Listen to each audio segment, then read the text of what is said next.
Stay connected with the world through WION. Like the page on Facebook. Follow us on Twitter for new alerts.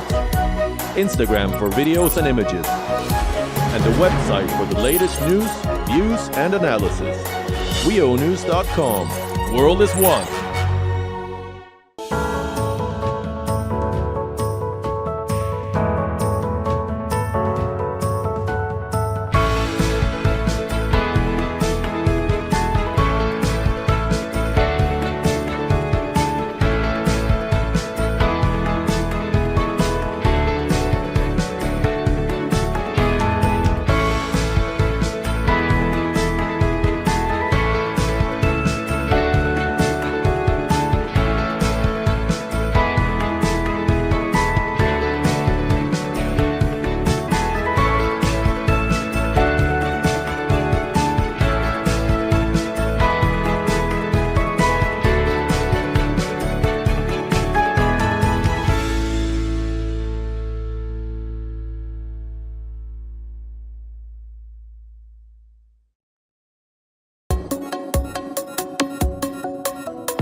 Resort is unique, the only one of its kind.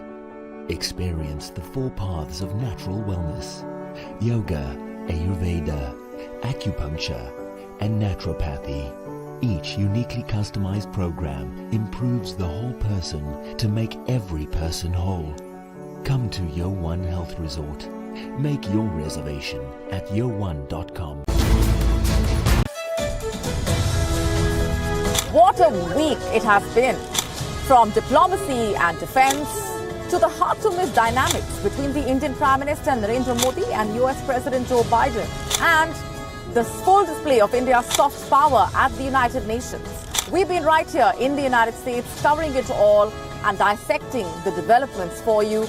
Tonight, we wrap the week. We get you behind-the-scenes stories. We tell you what our experience has been like. Tune in to the finale of the Gravitas US edition.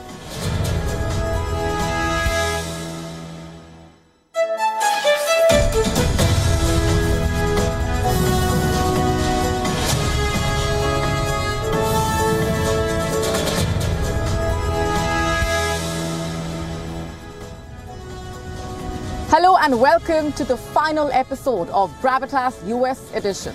My name is Molly Gambhir and we are coming to you live from right outside the White House here in Washington, D.C. It is 11:30 a.m. EST, 9 p.m. IST, and our top story at this hour is the uprising in Russia. Something that we warned you about, by the way, around a month ago. We told you that the Wagner chief has bigger goals. You know, that he could possibly try to grab power, unseat the defense minister. Well, the time has now come. The Wagner boss is saying that his troops are marching to Moscow. On Gravitas tonight, we tell you why Russia could become a superpower Sudan. Also on the show for you, an Indian man is charged with immigration fraud in Canada. We tell you all about it. What does the Indian Prime Minister Narendra Modi's state visit to the United States mean for H-1B visa holders? We will tell you on the show tonight. О том, что мы подходим.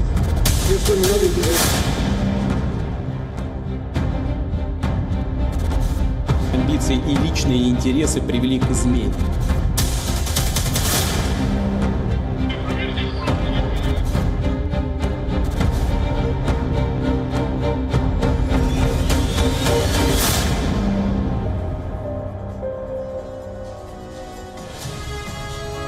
The Kremlin's worst nightmare has come true. The Wagner Group has staged a mutiny. It has turned against the Russian army, and it has taken control of an army command in the southwestern city of Rostov-on-Don. The rebellion began with a series of video messages by the mercenary group's commander, Yevgeny Prigozhin. He accused the Russian army of attacking his forces and vowed to seek revenge from his enemies. Listen to this first. В штабе We are at the Rostov military headquarters. It's 7:30 a.m. We have taken Rostov's military objects under control, including an airfield. The jets which are leaving for battle with Ukraine are moving as scheduled. There are no issues. Medical planes are taking off. There are no problems. We have taken all of it under control so that the air forces conduct strikes not against us but against the Ukrainians. The main operational headquarters is functioning in the usual way. There are no issues. Not a single office is being distracted. So when you are told that Wagner PMC has interfered with some operations, that something has collapsed on the front lines, we are not the reason for that collapse. то мы еще раз подтвердили много новое. And have a look at these visuals now. These are Wagner mercenaries keeping a watch in Rostov-on-Don. They are patrolling the streets with guns, tanks, and other military vehicles, preparing for a possible strike by the Russian army. This is a turn of events we knew was coming, but no one expected it to happen so soon. The question now is, what led to this? Why did the Wagner chief stage this revolt? It all began with Prigozhin openly accusing Russia's military of attacking a Wagner camp and killing a huge number of his men. He vowed to retaliate with force, in a way insinuating that his forces would destroy any resistance, including roadblocks and aircraft. And that's not all, by the way. A few hours later, he released a video statement saying that the official Kremlin-backed version of why Moscow started its quote-unquote special military operation against Ukraine was based on lies concocted by his perennial adversary, the Russian army's top brass. Listen to this. Для чего была нужна война?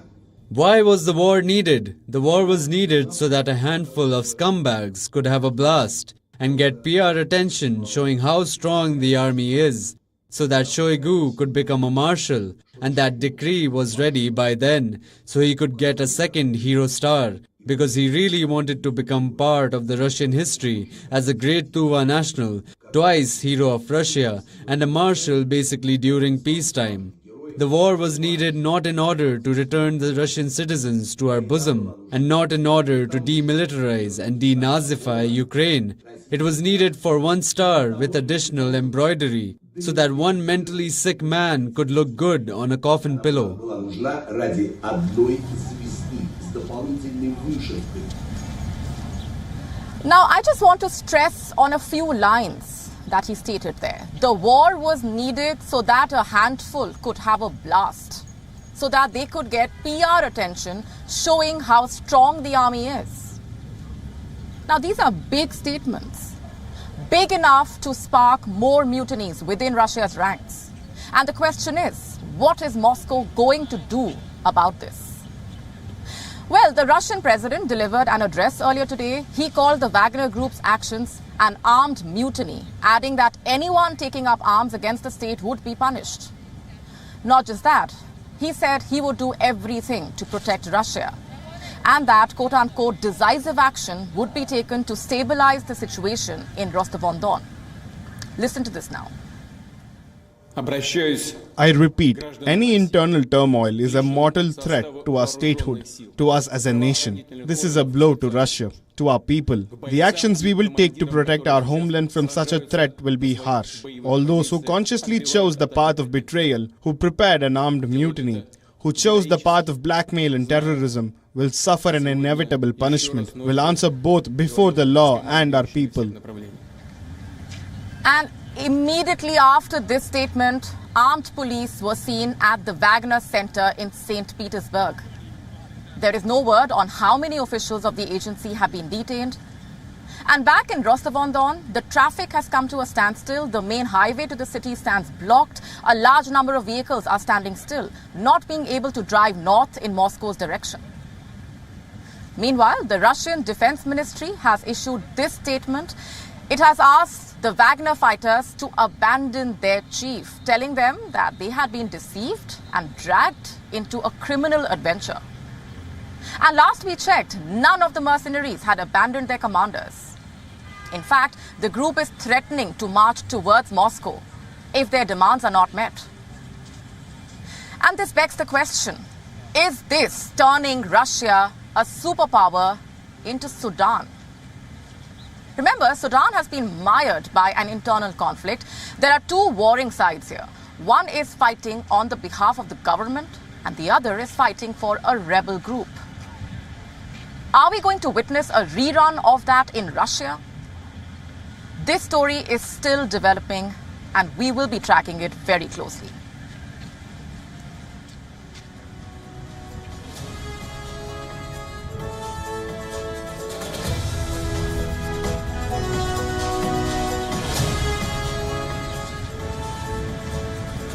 So just who is Yevgeny Prigozhin? Some know him as Putin's chef, others as a warlord in Africa, or Russia's most powerful mercenary boss. But what really is his story? And why has he turned against Russia? How did he become so powerful? As he vows to topple Russia's defense leadership, what will be the Wagner Group's fate? Our next report telling you all about it. This is the story of Yevgeny Prigozhin, a high-profile, provocative mercenary leader. He's the boss of the private Wagner Group, which has been fighting Russia's war against Ukraine. His story in Moscow dates back decades. Prigozhin comes from the same hometown as President Vladimir Putin, St. Petersburg. While Putin rose from KGB insider to Russian leader, Prigozhin served a decade-long prison sentence that started when he was 18. Why was he put behind bars? For robberies he carried out with his friends. Once he was released, Prigozhin started out modestly, selling hot dogs. The year was 1990. The Soviet Union was in its death throes. St. Petersburg was on the brink of monumental transformation. Great riches awaited those shrewd or violent enough to seize them. Prigozhin had his goals set higher than fast food, and he knew how to get there. He quickly began racking up clout in the hospitality industry. He first opened a wine shop, then a restaurant. By the time Putin became president, Prigozhin was helping serve his state dinners. This earned him the nickname Putin's chef. Putin helped Prigozhin open a school lunch factory on generous state-funded loans. Prigozhin also owned at least part of Concord Management and Consulting. In March 2014, when Russia annexed Crimea, more new opportunities arose for Prigozhin. Putin denied that regular Russian troops had been involved in the annexation. Kremlin began to think how to make a stronger case. And this is what it came up with. It looked for private military groups to do its dirty work, despite it being illegal in Russia. Several groups appeared that seemed to coordinate their actions with the defense ministry. They operated at an arm's length from the government, but they wreaked havoc all the same. Prigozhin's Wagner Group became the most prominent of them. By 2015, his companies had won major contracts worth more than $1 billion to feed its army. Prigozhin's swift rise to power started to irritate some officials at the defense ministry, and as his operations expanded to other countries, the tensions only grew further. By 2018, Prigozhin's activities had spread to at least 10 countries in Africa. He offered security and arms training services, secured mining rights and other business opportunities. Prigozhin ran this worldwide network from an office in St. Petersburg. This wasn't far from the place he'd started his restaurant 2 decades ago. Although he had no official position, Prigozhin was now a frequent attendee at high-level meetings related to defense contracts. He became a tool for Putin to meddle abroad while denying any involvement. It was Russia's invasion of Ukraine when denial went down the drain. In September 2022, Prigozhin announced triumphantly that he had founded the Wagner Group back in 2014. The admission came after a viral video showed him inside a prison. Inmates had assembled as he pitched the opportunity to fight in Ukraine. Take a look. 40 человек зашло в окопы противника, вырезали его ножами. Было 3 погибших, 7 раненых. Prigozhin told the prisoners they would probably die at the front. But if they survived for 6 months, they would be released with a full pardon and paid generously. Prigozhin's ambitions kept growing. Now, well over a year into the war, they've gone through the ceiling. He had started raging against Russia's defense ministry. At times he said they were trying to steal his victory. At other times he questioned their leadership. And now he claims the Russian army has killed his troops. Today the residents of southern Russian city Rostov-on-Don woke up to Wagner militia taking over the main street. What is it that Prigozhin wants exactly? Revenge for his troops allegedly killed by Russian soldiers. He wants to oust the military leadership.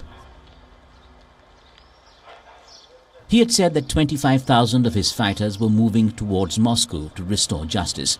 You see, Wagner Group is openly rebelling against Russia. Putin has strongly condemned it. He has labelled it treason and vowed harsh punishment. Now that Wagner is on shaky ground, many questions arise.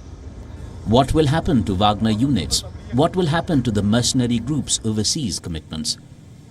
How many African countries will now pull out of the Wagner contract?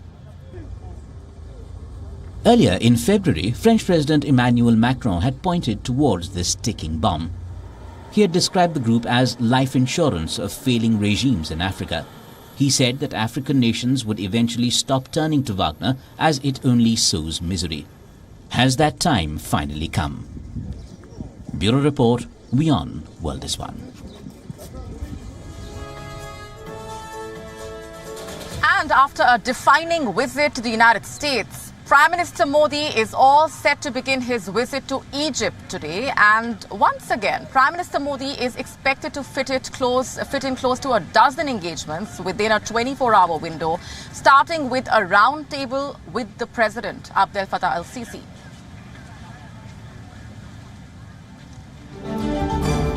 Leaders of India and Egypt, two of the oldest civilizations in the world, now hoping to start a new chapter in the relationship between the two nations. The two sides are expected to put in place arrangements to ramp up cooperation in areas ranging from security to trade and investment. There are speculations that India could be making a strong pitch for the Tejas light combat aircraft to Egypt. Indian defense manufacturer Hindustan Aeronautics Limited signed a deal with GE earlier this week during Prime Minister Modi's US trip.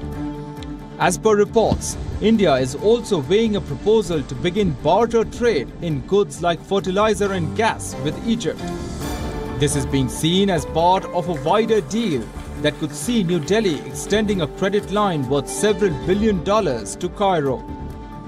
On Sunday morning, the Indian Prime Minister will visit the 11th century Al-Hakim Mosque. The mosque was meticulously restored with the help of the Dawoodi Bohra community.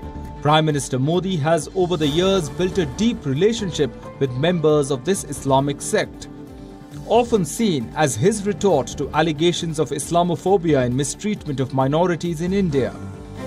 Furthermore, the Prime Minister will also be paying visit to the Heliopolis War Cemetery. It will be his tribute to the valiant Indian soldiers who made the ultimate sacrifice during the First World War. This is the first time an Indian Prime Minister will be visiting the North African nation on a bilateral visit since 1997. And Egypt is hoping this meeting could become a game changer as countries in the global south assert themselves. Bureau Report, WION World is One.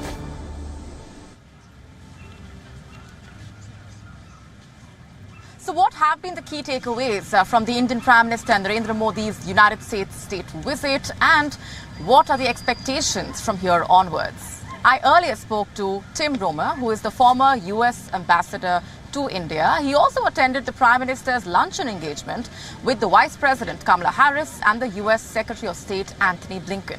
He also told us more about his conversation with the Indian Prime Minister. Listen in.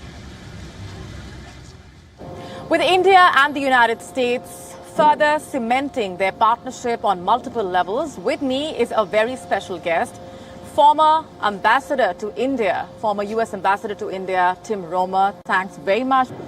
Speaking of deepening trust, ISET has been a very integral part of that effort. What do you make of the fact that we are seeing defense cooperation between the two sides propelling the strategic partnership to the extent that it is right now? Well, we saw this and we built this back when I was ambassador with Manmohan Singh as prime minister. One of the great things about this relationship is it's bipartisan in America, it's bipartisan in India. We support the tenets and the pillars of this relationship. The defense part, the security part is more and more important all the time. India is a global power. They're not a rising power. They are risen. They are a global power. We want to work with them on common goals like peace, prosperity, freedom of navigation in the Indo-Pacific. And we happen to see the world in a similar vein oftentimes, even though we're from different parts of the world. We see an aggressive China. We see coalition building opportunities on climate change and energy, skilling for our young people, all kinds of opportunities to build security ties, computing, high tech, the technology of the future. India and the United States are building these opportunities for the next 20 years now, whereas we are pulling away from China. India is pulling away from apps and technology with China. So are we. So we're seeing the world in a similar fashion. Speaking of the hurdles and lifting of barriers, which has been something that's been talked about extensively, and the need to do that, do you see that happening from here onwards at the pace at which it should? I do. I really do. Last night at the dinner, today, we're able to talk to Indian interlocutors about areas that we need to work on. Do we see the Ukraine war in the same way? No, we see it a little bit differently. How do we work toward common goals to get peace in Ukraine? Mr. Modi could play a key role in that. He has leverage in buying Russian oil. He's got a good relationship with Mr. Putin. He could be a key piece of bringing that war to a close at some point. How do we talk these issues through with him and encourage his participation in something like that? We also recognize that India is the president of the G20. We want India to succeed in that. We want them to look good to the world, to the South in this leadership position. How does the United States work together with India on coalition issues and bilateral issues, food security, water security, poverty issues, to make sure India succeeds in this role of really important leadership on the G20? What was your conversation with the Indian Prime Minister like during his state visit here? It was amazing to talk to him about how successful this visit's been, how he has been received here in the United States of America. 5,000-6,000 people on the White House lawn. I don't think we've ever seen that before. And people yelling Modi, Modi, Modi on the White House lawn. The flags, the United States and Indian flags all over Washington, D.C., flying together. That's an inspirational moment and scene. And one of the things I said to Mr. Modi last night at the state dinner was, not only is this a history-making visit, something we'll be proud of in 25 years, but he has a very strong team.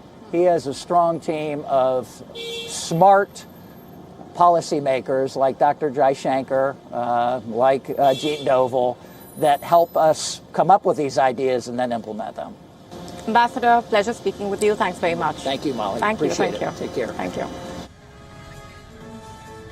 And here in Washington, D.C., I also happened to speak with Richard Rosso from the Center for Strategic and International Studies. He also attended Prime Minister Modi's luncheon engagement with the Vice President Kamala Harris and the Secretary of State Antony Blinken. I asked him about what his experience was like during that interaction and what, according to him, will the US-India relationship look like from here onwards, and why is it crucial for America to move its supply chains away from China, and how India can help on that front. With me right now is Rick Rosso, Senior Fellow and Chair, Center for Strategic and International Studies. Good to have you with us. You were there at the luncheon that was hosted by the Vice President, Kamala Harris, and also by the Secretary of State, Antony Blinken, for the Indian Prime Minister. Tell us what that experience was like. What was it like interacting with the Indian Prime Minister? And describe to us what you saw. Well, it's been a real celebration. I mean, I think between President Biden and Prime Minister Modi, you don't have the personal outpouring, the big hugs and things like that on stage. But when they talk about their personal stories, the fact that they came from lowly backgrounds and have risen to positions of great power, the vice president talking about her own background, her many visits back to India as a young girl, taking long walks with her grandfather in Chennai, the personal bonds. Once again, we have great weeks and months on security, great weeks and months on economic relations, but the people-to-people contacts has always been the underpinning, and the president, the vice president, prime minister, they really exhibited that so far in the trip. Why is it so important for the US and India to actually take their relationship forward in the way that they are? We're looking at defense cooperation and tech ties growing significantly. As a result of this visit, we also see defense deals coming through and propelling the strategic relationship between the two sides. Well, there's a couple of significant reasons. One that the leaders don't talk about publicly, but China. We both have concerns about the dangerous elements of China's rise, and that includes commercial elements as well as military, but also the fact that we are two of the economies that are going to propel global growth in the coming decades. India just surpassed China as the world's most populous country. They've got a decade now of sustained 6% economic growth. So the two countries are going to grow. If our companies want to grow, we got to make sure that we have market access and opportunities for each other. So it's going to be about China and security, and it's going to be about the health of our markets and growth for our economies. How important is it for America at this point to wean its supply chains away from China? Well, it's extremely important for two reasons. One, for security, and number two, as we saw during COVID, over-reliance on a single market for supply chains can be dangerous as different countries run across different things, whether it could be the earthquake and tsunami in Japan. It could be COVID and China. So we've seen through multiple natural disasters and disease that things like that can actually trigger massive global supply chain disruptions. So having a little bit more, a little bit wider network for that is inherently good to make sure that supply chains can stay open, jobs can remain, and that we can keep goods on the shelves and things that people need. Russell, thanks very much for being here with us. Thank you. Such a pleasure. Thank you.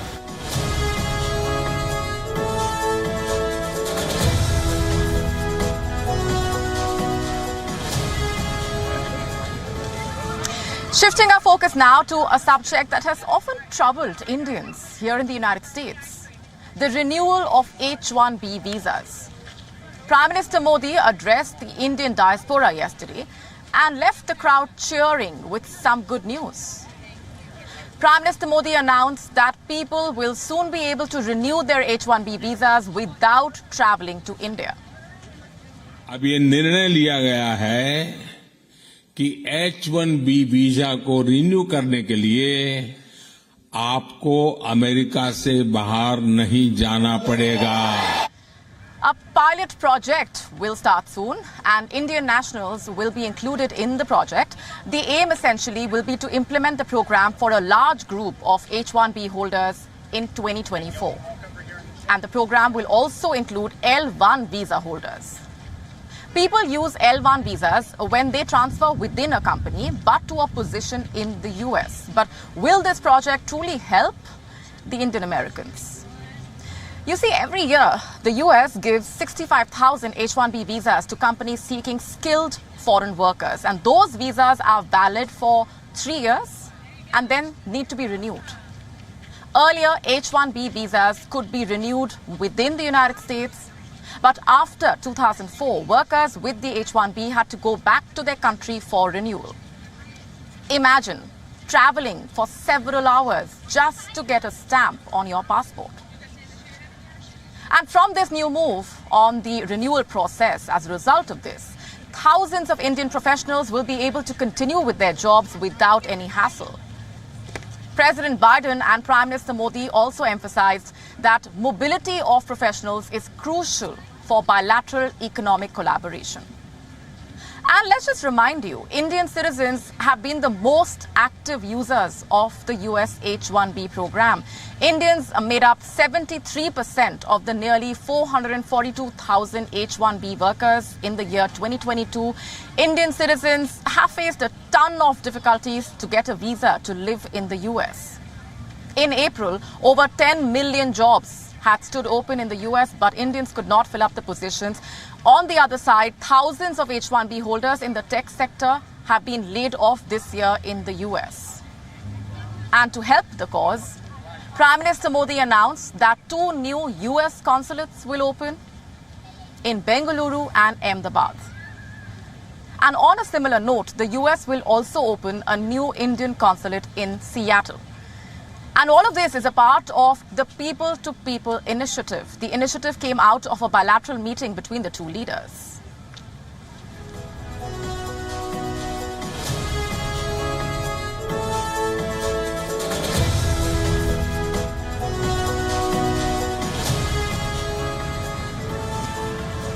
Hundreds of thousands of Indian students dream to study abroad.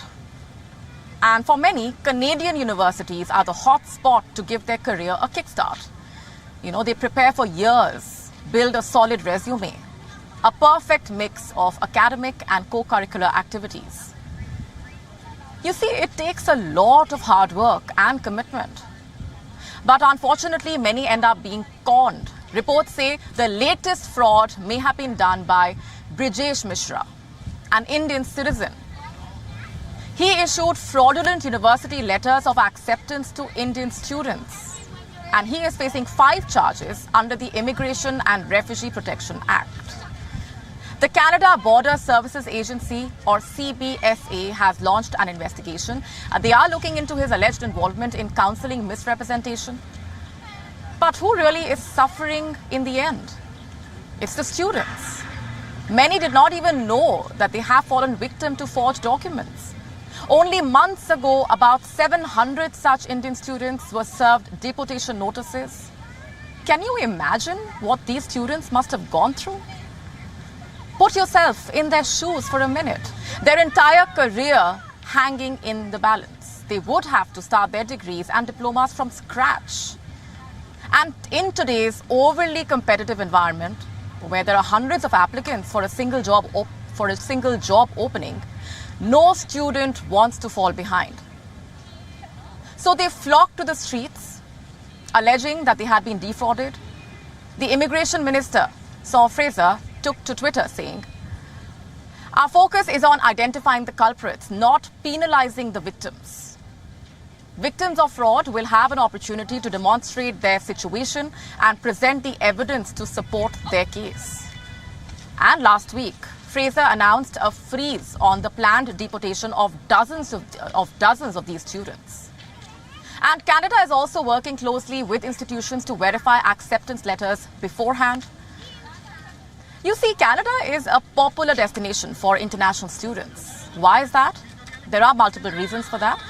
But the most important one is it is easy to obtain a work permit in the country. In fact, according to official data, more than 800,000 foreign students had active Canadian visas. This was in the year 2022. Some 320,000 were from India. The likes of Brijesh Mishra took advantage of this hype. They attract students by promising beautiful opportunities. They con them and end up making profits. For them, it's a business. But for the students, it is a question of their careers. So just be careful out here. Do your due diligence before taking career-changing decisions.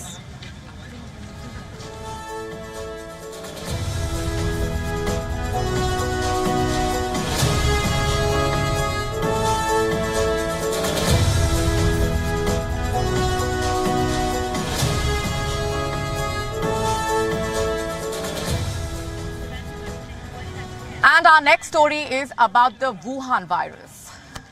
It has been 3 years, countless cases, millions of deaths, yet the origins of this virus remain a mystery. Did it come from bats or did it come from a lab?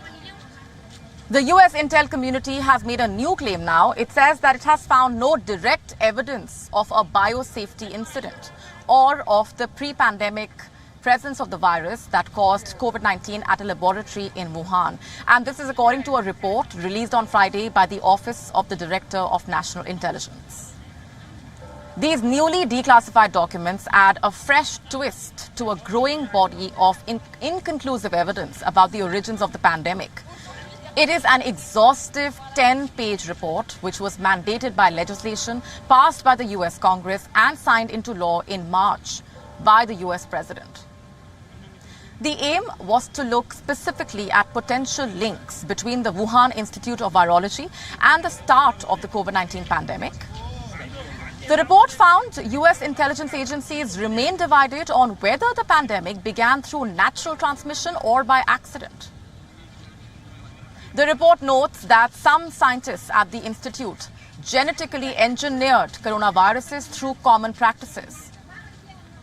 But that there was no information, quote unquote, indicating that such work was done on the virus that causes COVID-19. And it adds that almost all the agencies studying the issue assessed that the virus was not genetically engineered. The report also says that several researchers at the lab showed some symptoms consistent with but not diagnostic of COVID-19 in the fall of 2019. And with some showing symptoms unrelated to the disease and some confirmed to have been sick with other unrelated illnesses. Plus the timing and the type of the workers' illnesses, neither supporting nor refuting either hypothesis of the pandemic's origins. They say that this is because the researchers' symptoms could have been caused by a number of diseases, and some of the symptoms were not consistent with COVID-19. But who really is behind this report? There are a total of 7 intelligence agencies. 5 of them continue to believe that the virus originated naturally. But 2 of them, the FBI and the Department of Energy, favor the lab leak theory. So the overbearing claim remains that the virus originated naturally. Now here's the thing. China has consistently denied that the virus originated in the Wuhan lab. In fact, a spokesperson for its foreign ministry previously accused the US of politicization of origin tracing. Here's what Mike Turner, the House Intelligence Committee chairman, had to say about this. Let me just quote. The Chinese Communist Party and the Chinese People's Liberation Army have some serious explaining to do. While we appreciate the report, the corroboration of all available evidence along with further investigation into the origins of COVID-19 must continue. The bottom line is this. While the US Intel report says that there is no direct evidence of the Wuhan virus having originated in the lab, it cannot be the last word on the subject.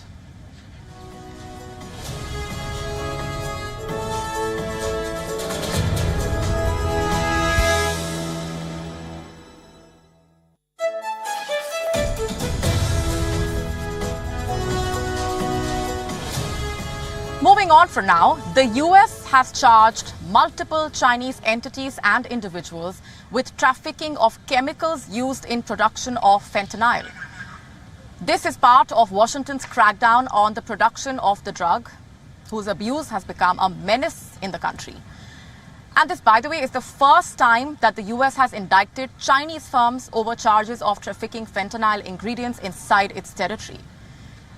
The Attorney General, Merrick Garland, on Friday said that criminal charges have been filed against 4 companies and 8 individuals belonging to China. These charges were framed by the US Justice Department. 2 individuals have been arrested.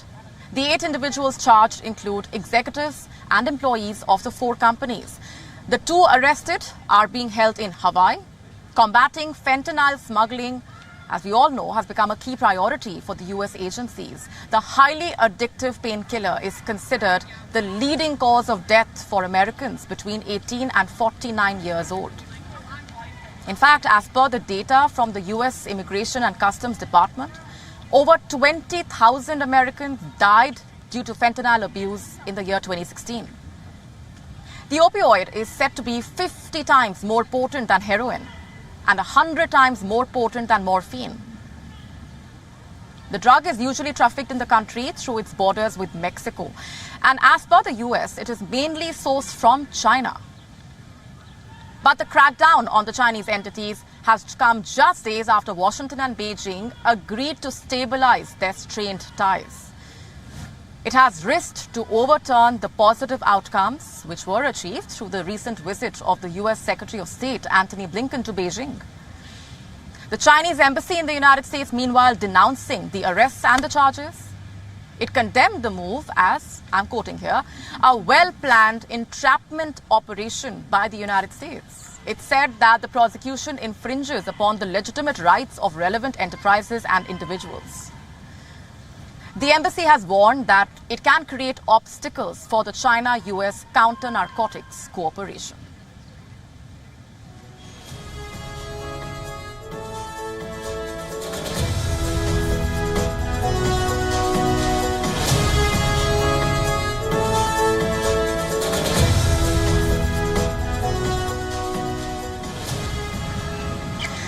Trouble for the Prime Minister. Rishi Sunak-led UK government seems to be mounting. As per a poll, public dissatisfaction is nearing record levels now.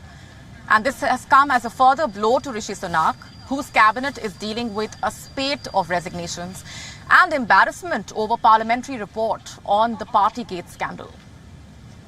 Let's break it down for you. The poll was conducted by Ipsos. It says that 80% of Britons are dissatisfied with the way in which the country is being run, while only 12% feel the other way. And this brings the net satisfaction score to -68. It has put Sunak in the same league as the former Prime Minister, Liz Truss, who, remember, resigned days after her Conservative government was formed. The poll, in fact, gives the rival Labour Party a lead over the Conservatives in terms of forming the next government. The support for the party has risen to 47%, while the Tories now stand at 25%. And the result of the poll is not all that surprising.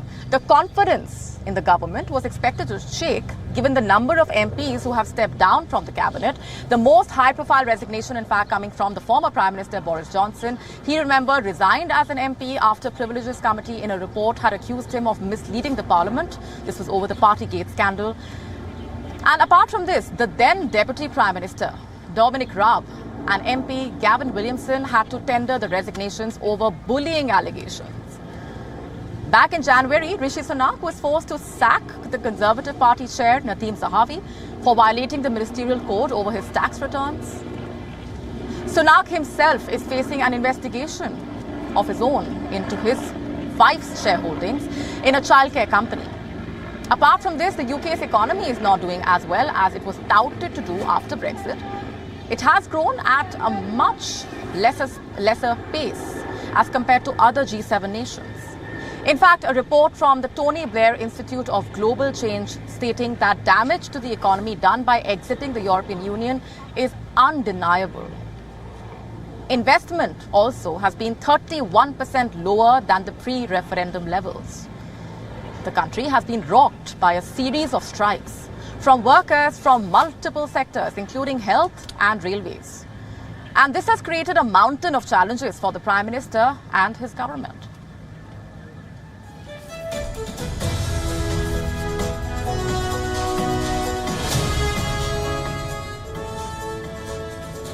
And let's now tell you what else made news around the world. Time for Gravitas Global Headlines.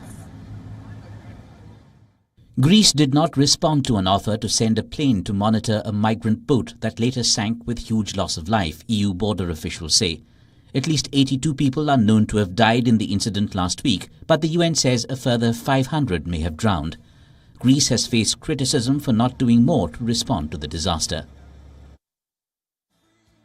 Former US Vice President Mike Pence has challenged his rivals in the Republican presidential field to support a 15-week national abortion ban. He told a conservative gathering every Republican candidate for president should support 15 weeks as a minimum nationwide standard on abortion. This comes a year after the Supreme Court overturned the constitutional right to abortion in the US. Australia's cyber watchdog has called on Twitter, which is owned by billionaire Elon Musk, to explain its handling of online hate. The country's online safety commissioner says Twitter has become the most complained about platform. A legal notice was sent to Twitter demanding an explanation after 1/3 of all complaints received about online hate concerned the platform. Barcelona residents cooled off at a beach as the country heads to the first heat wave of the summer, with thermometers approaching 40 degrees Celsius. Spanish weather agency AMET expects Spain to experience a heat wave.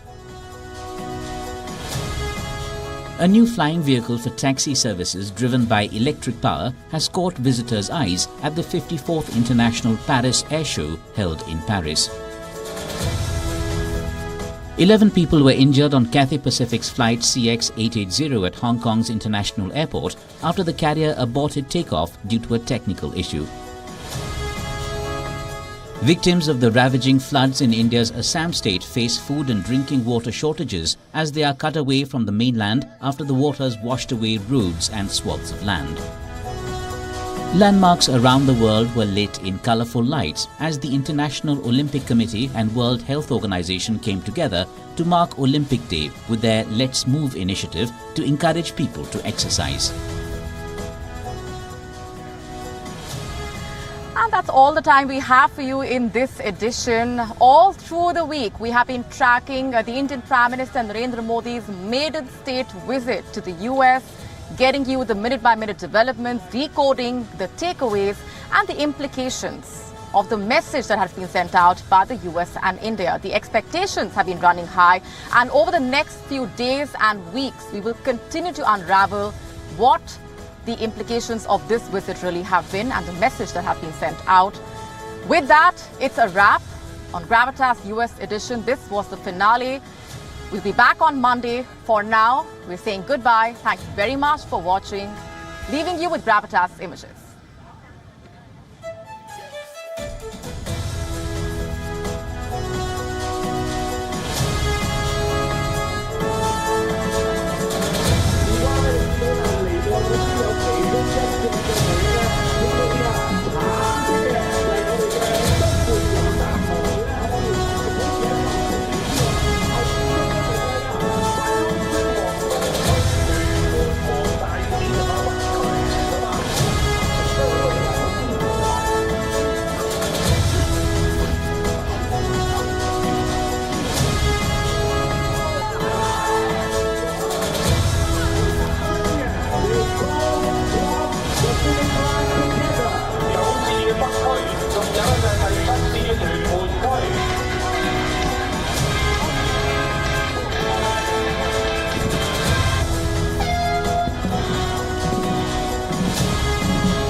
आने वाली खुशी के लिए एक ख्याल ही काफी है। ईबिक्स cash हर खुशी के लिए काफी है।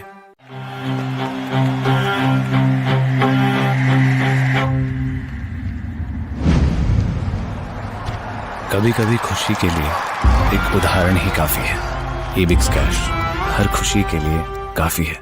WION Health Resort is unique, the only one of its kind. Experience the 4 paths of natural wellness: yoga, Ayurveda, acupuncture, and naturopathy. Each uniquely customized program improves the whole person to make every person whole.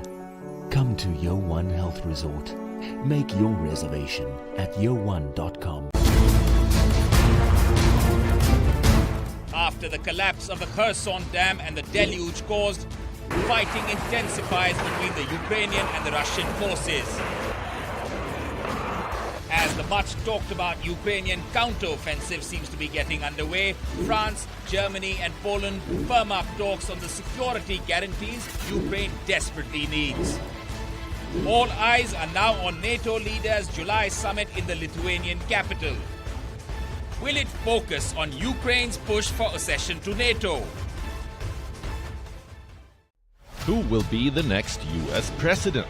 As Trump gears up to take on Biden, his deputy Pence calls him unfit. But it's DeSantis who is drumming up support. A dozen Republicans in the fray and counting. Will a crowded contest benefit Trump? Race for the White House on WION. World is one. Gravitas tells you stories which others won't. And tonight we will tell you about this new strategic map that is being drawn. They say your enemy's enemy is your friend. Is that the foundation of the new defense bridge between India and America? This is what separates us from others who claim to be telling you global stories that matter. In the last 3 days, WION has been traveling across Syria. You are in Latakia city right now. Tell us, what is the situation on ground? At Gravitas, we don't just tell you stories from selected countries from around the world.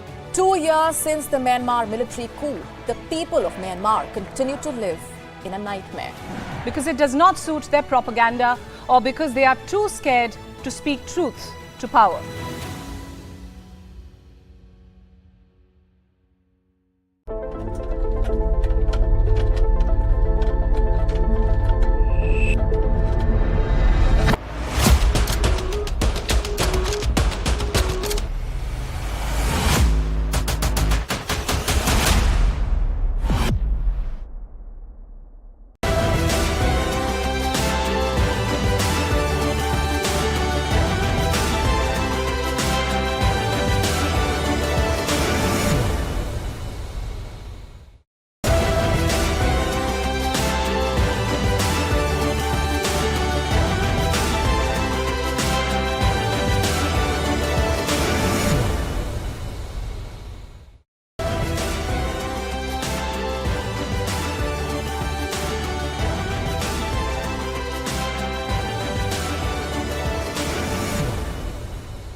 Stay connected with the world through WION. Like the page on Facebook. Follow us on Twitter for new alerts. Instagram for videos and images. And the website for the latest news, views and analysis. WIONews.com. World is one.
is unique, the only one of its kind. Experience the 4 paths of natural wellness: yoga, Ayurveda, acupuncture, and naturopathy. Each uniquely customized program improves the whole person to make every person whole. Come to WION Health Resort. Make your reservation at WION.com. After the collapse of the Kherson Dam and the deluge caused, fighting intensifies between the Ukrainian and the Russian forces. As the much talked about Ukrainian counter-offensive seems to be getting underway, France, Germany and Poland firm up talks on the security guarantees Ukraine desperately needs. All eyes are now on NATO leaders' July summit in the Lithuanian capital. Will it focus on Ukraine's push for accession to NATO? Who will be the next US president? As Trump gears up to take on Biden, his deputy Pence calls him unfit. But it's DeSantis who is drumming up support. A dozen Republicans in the fray and counting. Will a crowded contest benefit Trump? Race for the White House on WION. World is One. Gravitas tells you stories which others won't. And tonight we will tell you about this new strategic map that is being drawn. They say your enemy's enemy is your friend. Is that the foundation of the new defense bridge between India and America? This is what separates us from others who claim to be telling you global stories that matter. In the last 3 days, WION has been traveling across Syria. You are in Latakia city right now. Tell us, what is the situation on ground? At Gravitas, we don't just tell you stories from selected countries from around the world. 2 years since the Myanmar military coup, the people of Myanmar continue to live in a nightmare. Because it does not suit their propaganda, or because they are too scared to speak truth to power.